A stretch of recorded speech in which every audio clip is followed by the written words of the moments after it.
Hello friends, നമ്മളിപ്പോൾ കണ്ടുകൊണ്ടിരിക്കുന്നത് global transshipment ഹബ്ബായ വിഴിഞ്ഞം ഇന്റർനാഷണൽ ട്രാൻസ്ഷിപ്മെന്റ് സീപോർട്ടുമായി കണക്ട് ചെയ്യുന്ന നാഷണൽ ഹൈവേ 66 ആണ്. അതുപോലെ തന്നെ പ്രാധാന്യമുള്ളത് തന്നെയാണ് കേരള തമിഴ്നാട് കണക്ട് ചെയ്യുന്ന നാഷണൽ ഹൈവേ നമ്മുടെ മുന്നിലൂടെ കടന്നു പോകുന്നത്. ആ നാഷണൽ ഹൈവേയുടെ ഫ്രണ്ടേജോടുകൂടി വലിയൊരു കൊമേഴ്ഷ്യൽ സ്പേസ് ആണ് നമുക്കിവിടെ കാണാനായി സാധിക്കുന്നത്.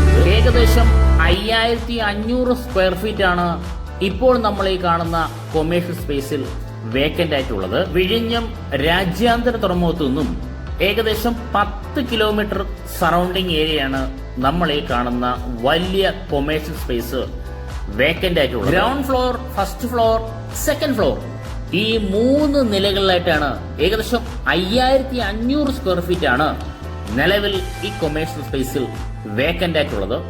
ഇപ്പോൾ നമ്മൾ കാണുന്നത് ഫസ്റ്റ് ഫ്ലോറിലാണ്. ഈ ഫസ്റ്റ് ഫ്ലോറിൽ തന്നെ ഏകദേശം 1500 സ്ക്വയർ ഫീറ്റ് ആണ് നിലവിലുള്ളത്. എല്ലാ ഫെസിലിറ്റീസ് ഉൾപ്പെടെ നമുക്ക് കാണാനായി സാധിക്കും. അത് മാത്രമല്ല, നമ്മുടെ വിഴിഞ്ഞം ഇന്റർനാഷണൽ ട്രാൻസ്ഷിപ്മെന്റ് സീപോർട്ടിന്റെ 10 കിലോമീറ്റർ സറൗണ്ടിങ് ഏരിയ ആയതിനാൽ പോർട്ടുമായിട്ട് റിലേറ്റഡ് ഓഫീസ് സ്പേസ്, പോർട്ടുമായിട്ട് റിലേറ്റഡ് ബിസിനസിന് ആവശ്യമുള്ളവർക്ക് തീർച്ചയായിട്ടും ഈ കൊമേഴ്ഷ്യൽ സ്പേസ് പ്രയോജനപ്പെടുത്താൻ പറ്റുന്ന നല്ലൊരു സ്പേസ് തന്നെയാണ് നമുക്കിവിടെ കാണാൻ സാധിക്കുന്നത്. കാരണം NH66 ഫ്രണ്ടേജ് കൂടിയ വളരെ ചുരുക്കം കൊമേഴ്ഷ്യൽ സ്പേസിൽ ഒന്നാണ് നമുക്കിവിടെ കാണാനായി സാധിക്കുന്നത്.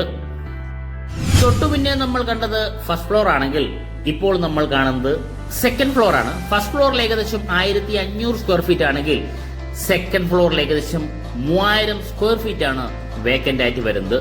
നമ്മുടെ വിഴിഞ്ഞം ഇന്റർനാഷണൽ ട്രാൻസ്ഷിപ്മെന്റ് സീപോർട്ടുമായിട്ട് റിലേറ്റ് ചെയ്തിട്ടുള്ള ബിസിനസിന് അനുയോജ്യമായ കൊമേഴ്ഷ്യൽ സ്പേസ് ഏരിയയാണ് നമുക്കിവിടെ കാണാനായി സാധിക്കുന്നത്. കാരണം നമ്മുടെ കൊമേഴ്ഷ്യൽ സ്പേസിന്റെ ഫ്രണ്ടേജ് എന്ന് പറയുന്നത് നമ്മുടെ പോർട്ടുമായിട്ട് കണക്ട് ചെയ്ത NH66 ആണ് മുന്നിലുള്ളത്. നമ്മൾ ഈ കണ്ട കൊമേഴ്ഷ്യൽ സ്പേസിന്റെ കൂടുതൽ ഡീറ്റെയിൽഡായി ഓണറുമായി നേരിട്ട് കണക്ട് ചെയ്യാവുന്നതാണ്.